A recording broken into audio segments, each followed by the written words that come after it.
के बच्चों का अकाउंटेंसी के आज के इस वीडियो लेक्चर में हार्दिक स्वागत। Question number 32। X Y limited ने ₹10 वाले 10,000 अंशों को ₹1 प्रति अंश पर ब्याज पर निर्गमित किया। धनराशि निम्न प्रकार दी थी: आवेदन पर ₹5, आवंटन पर ₹3.50 और याचना पर ₹2.5 प्रति अंश।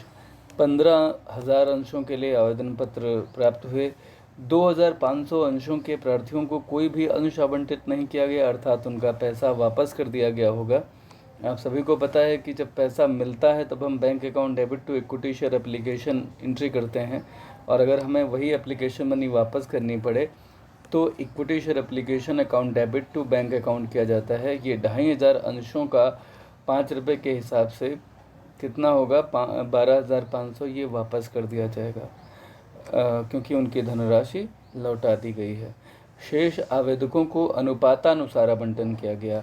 अब 15,000 आवेदन आए थे, उसमें से 12,000 माफ़ कीजिएगा, उसमें से 2,500 आपने वापस कर दिए, तो बचे कितने, 12,500। और ये 12,500 को जो अंश मिले वो जितने इशू किए थे 10,000 उतने मिले। इसका तात्पर्य यह है कि 12,500 के अंशधारियों ने 2,500 की जो अतिरिक्त एप्लीकेशन मनी दी थी, 25,000 × 5 करेंगे तो ये फिर आ जाएगा 12,500, और ये 12,500 जो हैं वो हमें अलॉटमेंट पे एडजस्ट करने हैं, क्योंकि अनुपातानुसार जब आवंटन किया जाता है तो जो अतिरिक्त राशि बचती है अतिरिक्त एप्लीकेशंस पर, यहाँ अतिरिक्त एप्लीकेशन कितने हैं, 12,500 के लिए एप्लीकेशंस आए, 10,000 अलॉटमेंट कर रहे हैं, तो अतिरिक्त एप्लीकेशन यहाँ कितने हो गए, 2,500। इन पर ₹5 प्रति अंश की दर से आवेदन राशि कितनी हो जाएगी, 12,500। ये अलॉटमेंट पे एडजस्ट किया जाएगा।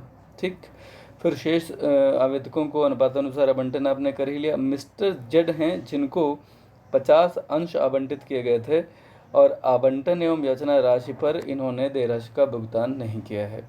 इनके अंशों का हरण कर लिया कंपनी ने। कंपनी की पुस्तकों में आवश्यक जर्नल प्रविष्टियां करनी हैं, तो हरण तक की प्रविष्टियां करनी है। यहाँ पर आपको सबसे पहले यह समझना पड़ेगा कि मिस्टर जो जेड हैं जिनको 50 अंश आवंटित किए हैं, इन्होंने कितने शेयर अप्लाई किए होंगे, ये सबसे पहले निकालना पड़ेगा। तो देखिए ये इसका सल्यूशन है। यहाँ पर हम सल्यूशन में एक तरफ से आगे चलते हैं, लेकिन उससे पहले कैलकुलेशन देख लेते हैं। और कैलकुलेशन क्या है कि कितने शेयर अप्लाई किए होंगे मिस्टर जेड ने। तो calculation of shares applied by mister Z. तो सबसे पहले आप समझिए कि since share allotted 10,000 then applied how much. जब अलॉटेड हुए थे 10,000 तो अप्लाई कितने हुए थे, 12,500। अगर ये 1 होते तो ये 12,500 बटे 10,000 हो जाता, क्योंकि ये 50 हैं तो ये कितना होगा, जब आप ऐसे निकालेंगे तो ये 62.5 शेयर आएगा। ठीक है, सवाल यही है तो फिलहाल ऐसे ही करना होगा। 62.5 शेयर के लिए इन्होंने लगभग अप्लाई किया होगा। अब एक्सेस एप्लीकेशन मनी एडजस्टेड हुई है कितनी अलॉटमेंट पे, ये समझिएगा ज़रा। 62.5 शेयर के लिए अप्लाई किया था इन्होंने, 50 शेयर इन्हें अलॉट हुए, तो 12.5 शेयर एक्स्ट्रा हो गए। इन पर 5 के हिसाब से ₹62.5 इन्होंने ऑलरेडी अलॉटमेंट, वो ऑलरेडी एक्सेस एप्लीकेशन के इन्होंने पे कर रखे हैं, जिसे अलॉटमेंट पे एडजस्ट किया गया होगा। आपने अगर याद हो, अभी मैंने कहा था कि 2,500 शेयर्स जो होंगे इनकी एक्सेस एप्लीकेशन मनी 5 के हिसाब से 12,500 अलॉटमेंट पे एडजस्ट की गई होगी। तो ये ₹62.05 इसमें 12,500 है, मिस्टर जेड के भी शामिल थे। तो इसका मतलब यह है कि मिस्टर जेड ₹62.5 पहले से ही अलॉटमेंट के दे चुके हैं। अब हमें ये देखना होगा कि net amount to be received from Z on allotment. 50 share पर 3.5 के हिसाब से इन्हें देने थे 175। कितने देने थे, 175, मगर इन्होंने 62.5 पहले ही दे रखा है। तो कुल जो इनसे प्राप्त करना है वो कितना है, वो है 112। ठीक है, 112.5। ये शायद आपको बात समझ में आ रही होगी।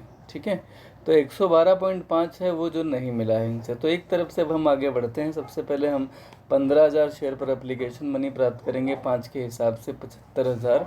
दूसरी एंट्री करेंगे, शेयर एप्लीकेशन मनी 75,000 से डेबिट करेंगे। इसमें से 10,000 शेयर पर आपको चूँकि एप्लीकेशन मनी पानी ही थी, तो ये इक्विटी शेयर कैपिटल में चला जाएगा 50,000। 2,500 आपने वापस कर दिए हैं, 12,500, और इक्विटी शेयर अलॉटमेंट पे आप 25/5 के हिसाब से एडजस्ट कर रहे हैं।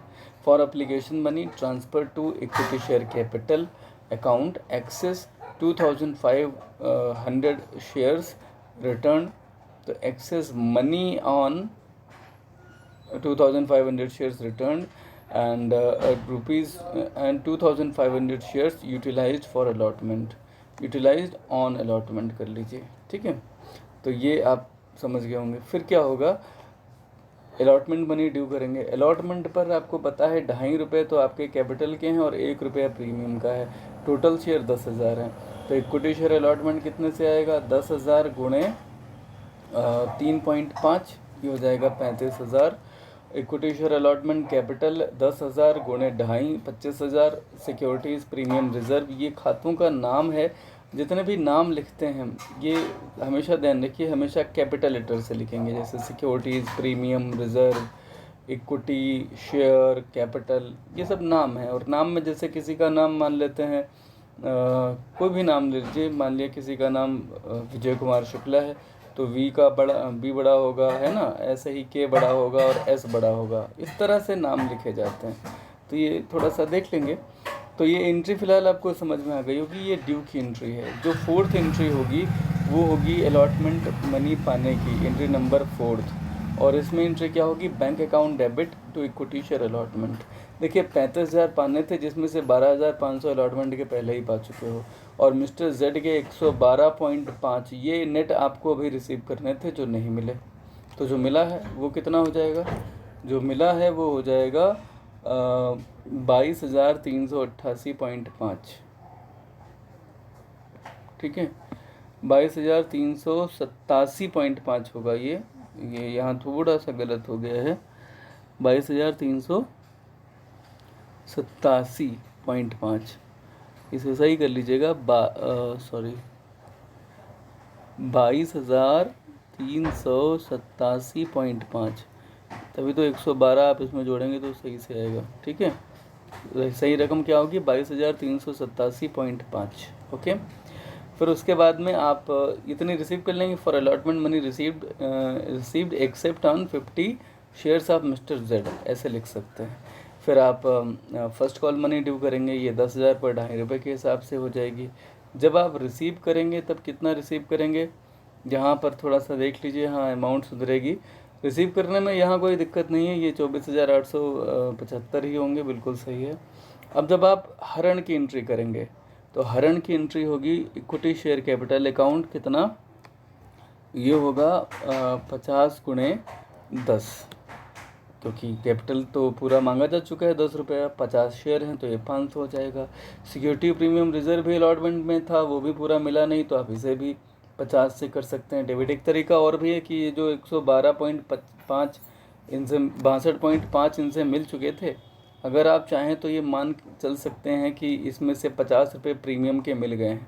तो अगर आप ऐसा करते हैं तो केवल जो समझने वाली बात है कि 50 रुपये सिक्योरिटी प्रीमियम रिजर्व के आप यहाँ से बिल्कुल गायब कर सकते हैं, और जो इक्विटी शेयर अलॉटमेंट है इसमें ये जो 50 रुपये थे, अब आप ये मान के चले कि इसमें जब ये गायब हो जाएंगे तो अलॉटमेंट के कितने बचेंगे, अलॉटमेंट के 50 गुणे 2.5 के हिसाब से बचते हैं कितना, 125, और उसमें से जब आप 62.5 घटा देंगे तो वही बचेगा कितना, 62.5 ही बचेगा। यानी कि इसमें से 50 वाली घटा दीजिए। इक्विटी शेयर अलॉट में 50 रुपये प्रीमियम के शामिल हैं। इधर आप मान लीजिए कि प्रीमियम मिल गया तो प्रीमियम यहाँ से भी गायब होगा और प्रीमियम अलॉटमेंट से भी गायब हो जाएगा। तो ये रकम हो सकती थी आपकी कितनी, 62.5, और कहीं कोई फ़र्क नहीं पड़ेगा। लेकिन ये जो तरीका मैंने अपनाया है ये भी सही है।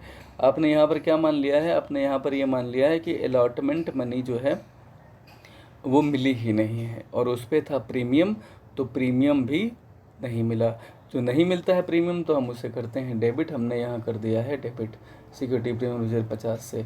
इक्विटी शेयर अलॉटमेंट पे आपको मिलना था 112.5, जो नहीं मिला। इक्विटी शेयर अलॉटमेंट पे आपको मिलने थे 50 शेयर पर 2.5 रुपये के हिसाब से, जो नहीं मिले। ये भी कोई बहुत कठिन नहीं है, 50 पर 3.5 के हिसाब से मिलना था, उसमें से 62.5 पहले ही मिल चुके थे। तो अगर निकालोगे तो 175 माइनस 62.5 करके इतना ही तो आ जाएगा।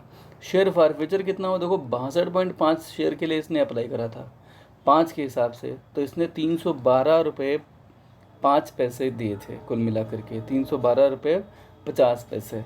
तो अगर आप इसको जोड़ लोगे अब तो ये 550 आ जाएगा। जितना क्रेडिट होगा, जितना डेबिट हुआ है 550 से, उतना ही ये क्रेडिट हुआ है। तो for 50 shares of mister Z forfeited on non payment of allotment and call money, simple. ठीक है, तो मुझे लगता है कि आप लोगों को ये एंट्री समझ में आई होगी। इस तरह से आपका क्वेश्चन नंबर 32 पूरा हुआ। कल तक अभी तक जो भी सवाल आपको भेजे गए हैं, ढेर सारे सवाल हैं, स्नेहा ने लगाए हैं, आप सभी से मेरा ये निवेदन है कि ये सारे सवालों को अच्छे से समझ लें। अगर किसी को कोई सवाल नहीं समझ में आया है तो वो पूछ लें, ठीक है।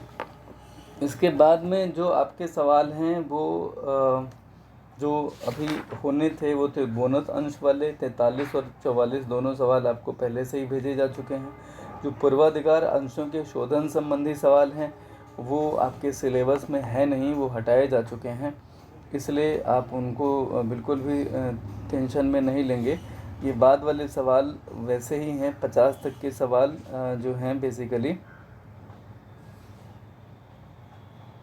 शोधन के ही सवाल हैं, तो वो आप नहीं करेंगे। 51वां सवाल ऐसा है जो शोधन का सवाल नहीं है, जिसे आप कर सकते हैं और आपको करना चाहिए।